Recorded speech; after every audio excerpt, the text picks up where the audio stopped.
मुंबई से बड़ी खबर सामने आ रही है, जहां मुंबई में रिपब्लिकन पार्टी ऑफ इंडिया ने सरकारी और अर्ध सरकारी विभागों में खाली पड़े पदों को जल्द भरने की मांग की है। पार्टी ने अन्यायग्रस्त आदिवासी और गैर आदिवासी समाज से जुड़े विभिन्न मुद्दों पर भी सरकार का ध्यान आकर्षित किया है। आरपीआई के महाराष्ट्र प्रदेश उपाध्यक्ष संदेवराव तायडे ने बताया कि इन मांगों के समर्थन में 18 अगस्त 2026 को आंदोलन किया जाएगा। पार्टी का कहना है कि यदि सरकार ने जल्द सकारात्मक निर्णय नहीं लिया तो आंदोलन को और तेज किया जाएगा। हाँ, म्हणजे शासकीय निमशासकीय कर्मचारी अधिकारी यांचे रिक्त असलेले पद भरण्यात यावी आणि जी पद म्हणजे महानगर सगळ्यात जास्त महसुली विभागामध्ये रिकामे आहेत. त्याच्यानंतर वने विभाग येतो, नंतर MRDC, म्हणजे MRDC नंतर कोणतं येतो रे, सिडको वगैरे येतो.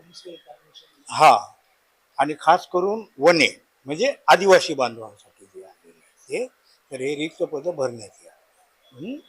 आणि अन्यायपीडित जो आदिवासी बांधव आहेत त्यांच्याकडे ज्ञानाचा शून्य आहे, कारण का त्यांच्याकडे डोकेलिटी जास्त नाही आहे.